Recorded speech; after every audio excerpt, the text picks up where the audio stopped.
Well, today on the Brett Allen Show, I'm so excited. We have a very special guest, Grayson Russell. If you're listening, I mean, where do I start?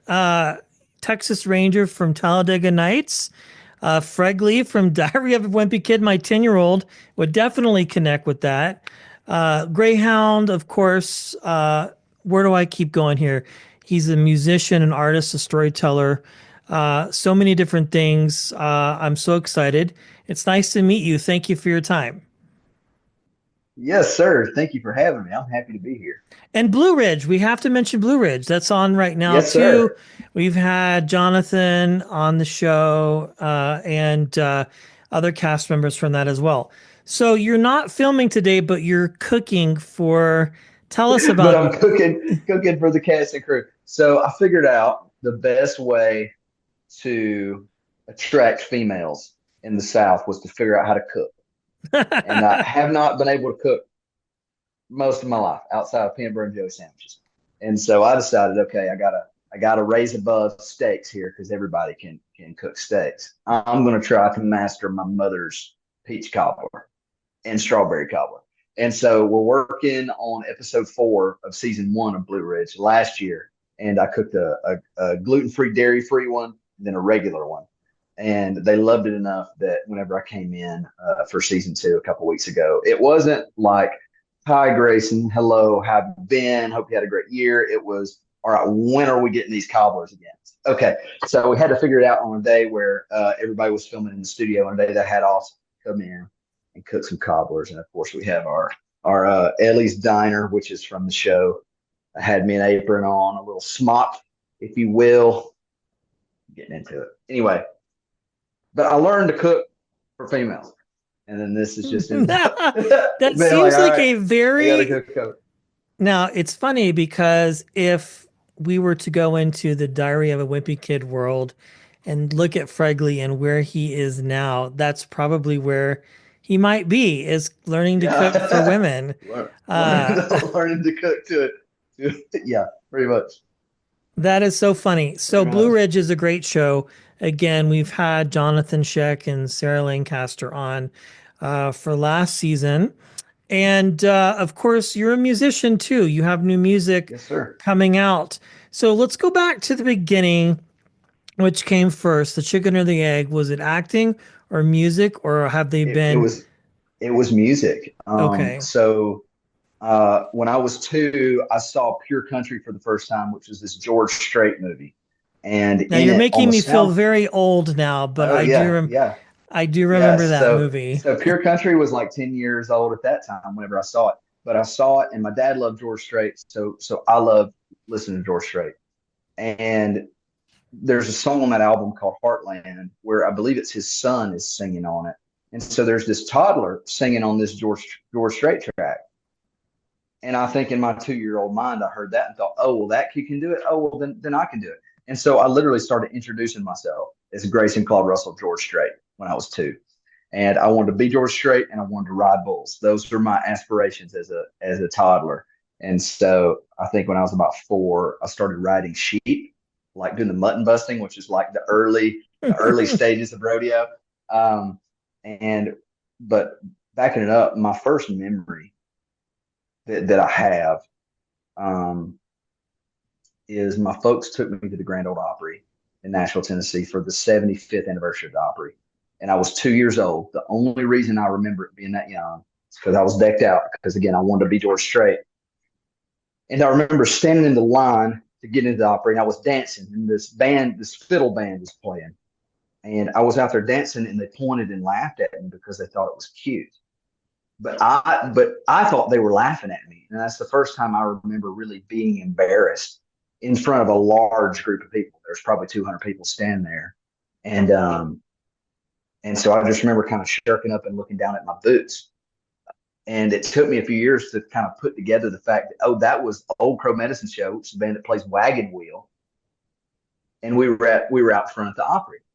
Um, and so I've loved country music my whole life. The first song I learned to sing, I sang in church by myself. It was a song called "I Can Only Imagine" by Mercy Me. Dad Oh was supposed yeah, to sing such a it. great song. Yeah, yeah. My dad was supposed to sing it, and I guess every time he went to practice it at the house, I would sing it. And so he's like, well, I guess he should just sing it. And so my parents had a kind of a Southern gospel group. It was just them two that they would around the local churches in Alabama and sing. And so I started traveling with them when I was 5 doing that. And then when I turned 7, I had stolen my dad's Bee Gees number ones record that he got for Christmas in 2004. And I proceeded to put together my own Bee Gees band with my fellow second grade classmates. And it was at that point I had done some commercials for the local car dealership, but home only had like 9,000 people. They'd use the varsity cheer squad in Clanton, Alabama. And when I went to audition for Talladega Nights, sorry, I know we might be getting a little bit ahead of ourselves, but I started doing music No, no, beforehand no. at That's a about perfect 3, segue. and so it was only a few years before film really kicked off. But Talladega Nights, I didn't mean to be an actor. Again, I wanted to be George Strait and ride bulls. Talladega Nights was an open call audition that was in the newspaper. Somebody brought it to mom's office. They said, "Hey, I think you should take Grayson to this." And we went was because dad went fishing and me and mom board. That was it. I really couldn't read that well. I had no idea what was going on. And I went in and auditioned. It was at Clay Chalkville High School in Birmingham with about, I want to say another 2,000 screaming kids auditioning for the 2 roles in Talladega Nights. And they called back a couple weeks later, said, "Hey, would you come to Charlotte for a callback audition?" And my folks almost didn't take me because no one's casting me to be in a movie. Like, that's not in the cards. My mom's an accountant. My dad's a contractor. My grandparents, peach farmers. Like, no. I mean, this just doesn't make sense.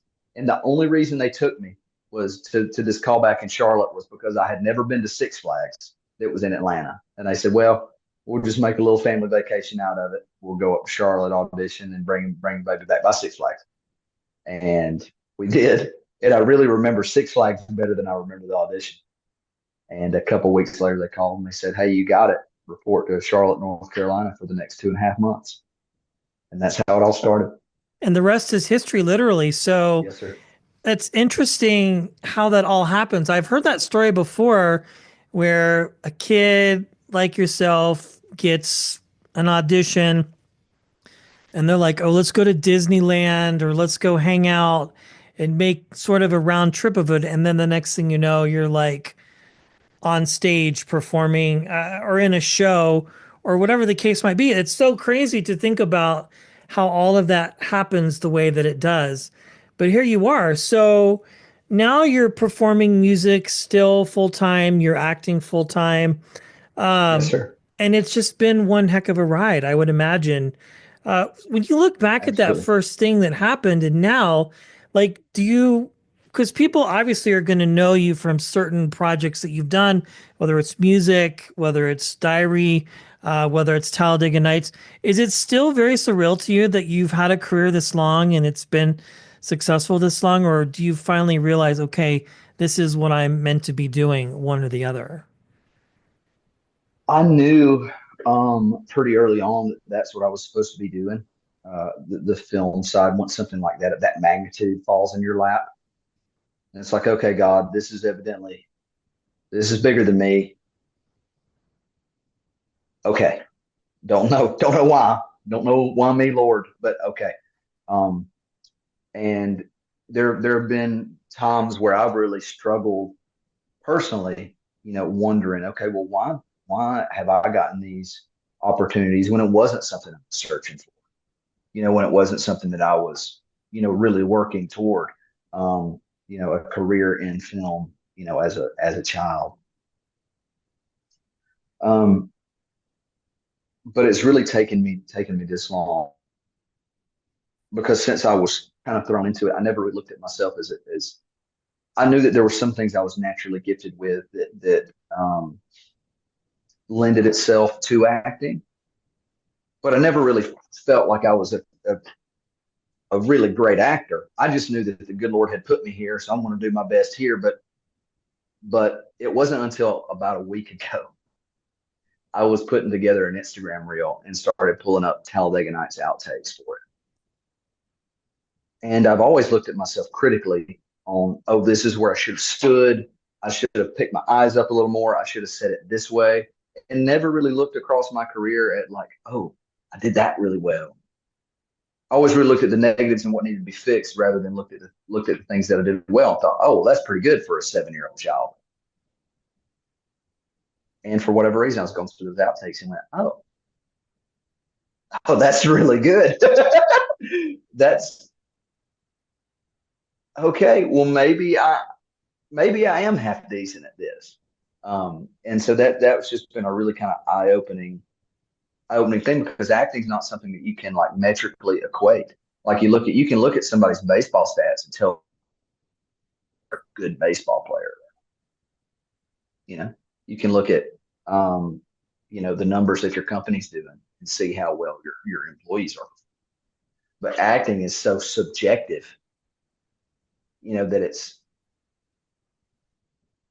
there isn't really a metric to look at. With music, you can go, that song, like the singer's out of tune. Like the dude must be drunk. Like why? Like who put that guy up there? But acting is different.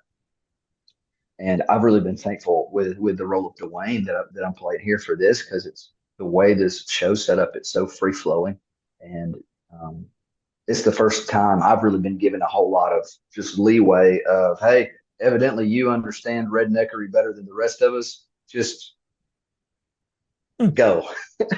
And so there's a lot of pressure that comes with that. You want to be sure that you don't overstep the length and the freedom that you've been given to, walk into this character. I play Dwayne Dixon, who's essentially the village idiot.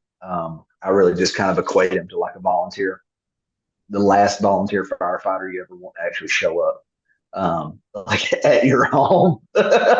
Yeah.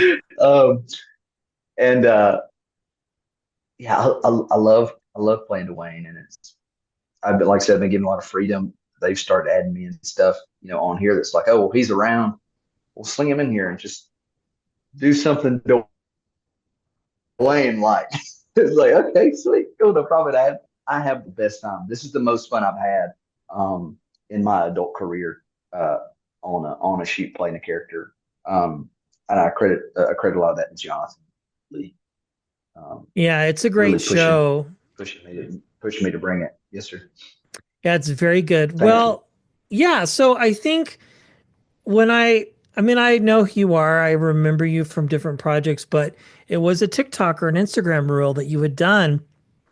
And you were talking about different projects and you were telling stories. I think Zachary and a couple others have done this recently, where Diary of a Wimpy Kid has found new wheels and new audiences Yeah, because of the animated films.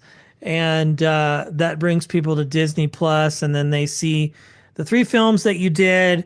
And then there was another one, I think, but it was like a different cast because yeah, it was a different cast.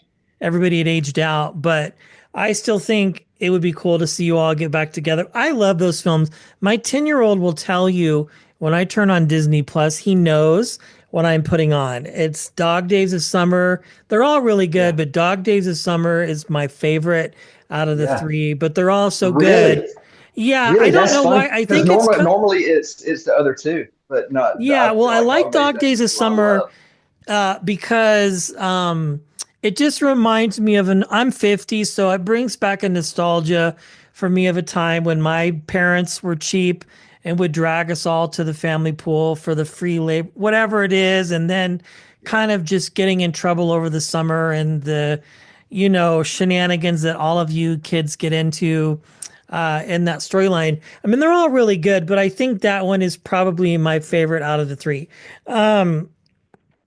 So you've got all of this you've done, you've got the music.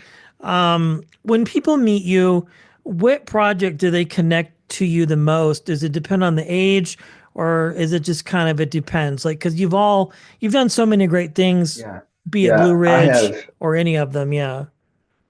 I have been so blessed, Brett. Um, Yeah, that's I cool. can't. There have been times in my life where I've gone 2, 3, 4 years without working on a film and really doubting. Okay, well,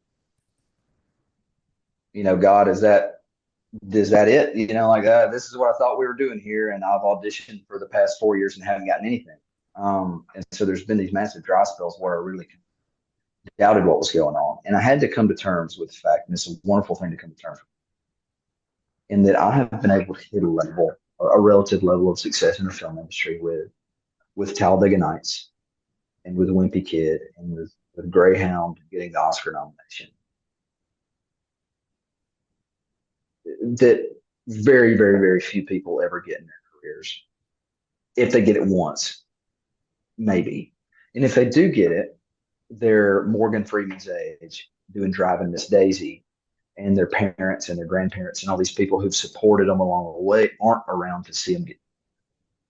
You know, the people that supported the starving artist are no longer, present on this earth.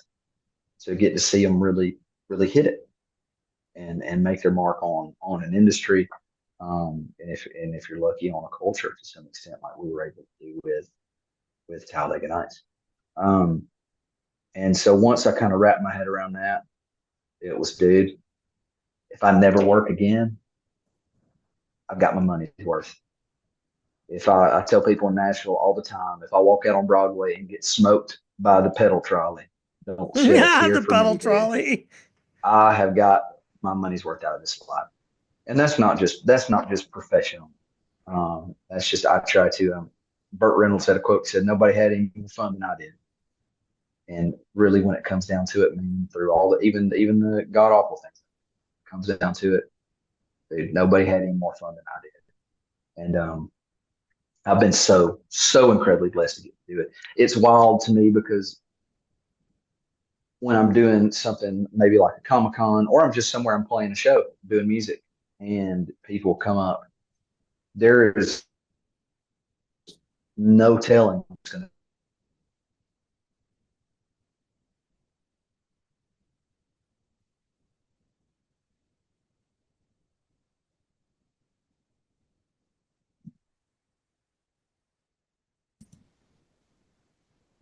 That's so cool. I just love the fact that you have your faith that you rest on, which is so Absolutely. cool.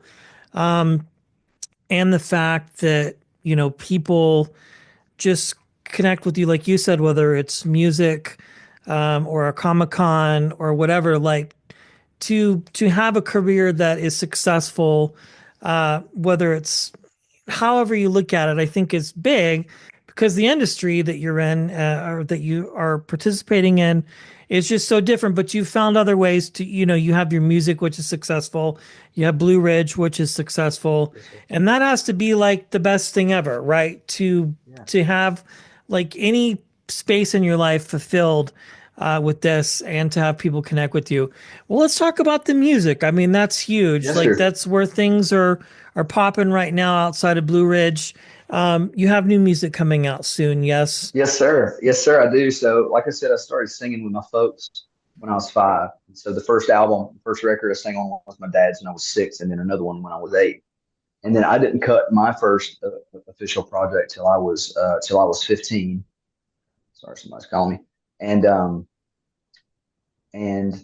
I've had bands all throughout my life. Like I said, I had a band in the second grade that sang solely Bee Gees music. And Nice. when we were doing Talladega Nights, Will Ferrell and Adam McKay and all those guys would make up these long lost Bee Gees songs and sing them to me. They would make up these things. This is a never before heard long lost Bee Gees song. Well, when I got to college, hold on to that nugget. When I got to college, my goal was I had led worship for like 9 years up to that point at church. When I got to college, I wanted to put together a band that was good enough to play Freebird. That was my only That's a good That was goal. my only thing. That's the only goal I had. I was pursuing a film degree, but I wanted a band that could play Freebird because it was Lee University in Cleveland, Tennessee's music school.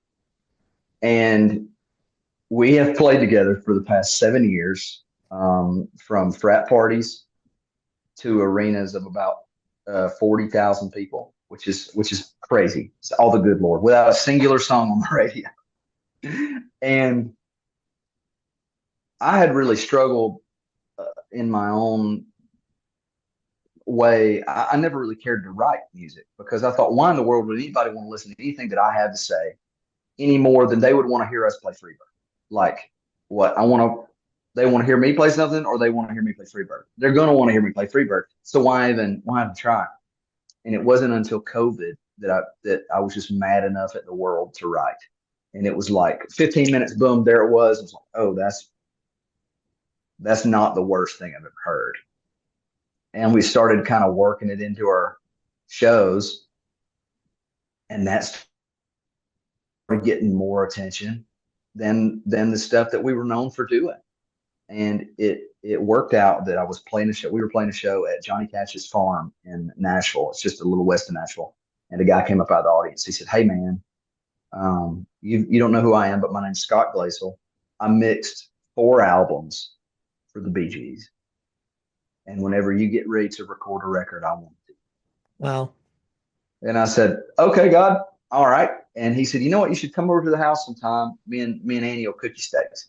So I'm sitting there, 14 years removed from Talladega Nights. And he looks over at me. He says, "Hey, man, you want to hear some never before heard, never released Bee Gees songs?" Full circle. I walked out in the yard, called mom, and cried like a baby because 14 years before it was Will and Adam making up these Bee Gees songs. And here I am on a couch listening to some music they never released in the 70s and 80s. And I had been on a retreat, I guess, that year and gotten to meet the guys from Mercy Me. Like I said, the first song I learned to sing was "I Can." And they said, "Hey, man, I know you're working on cutting a record. You know, we just got this studio that we bought.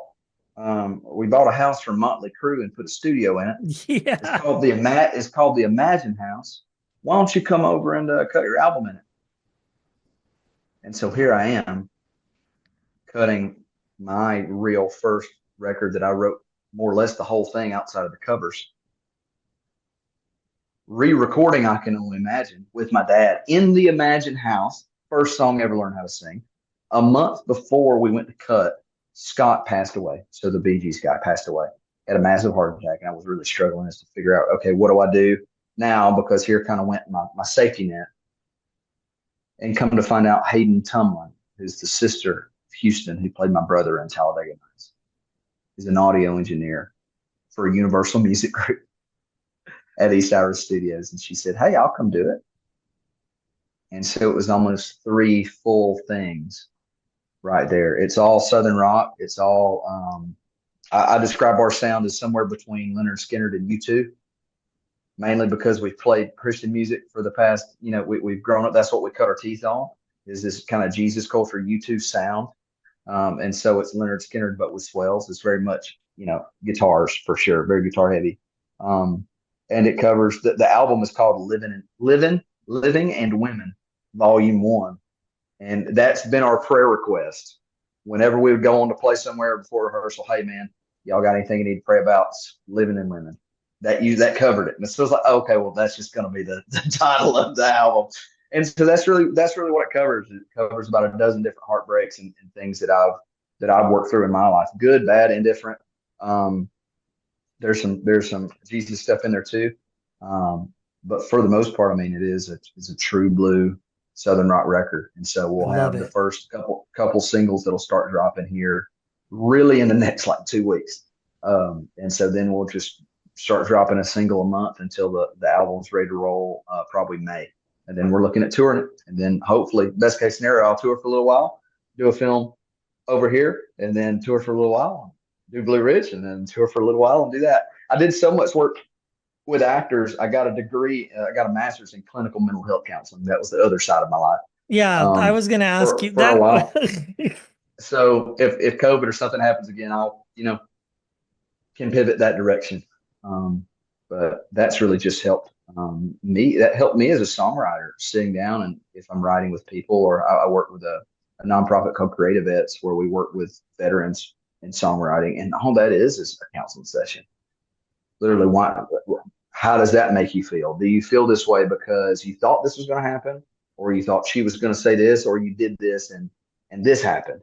And it's the best source material for music when the goal is writing a song that affects people. Well, hey, let's get down to why is it affecting you? Because if it ain't affecting you, why are we going to expect it to affect anybody else? I love it. This is so cool.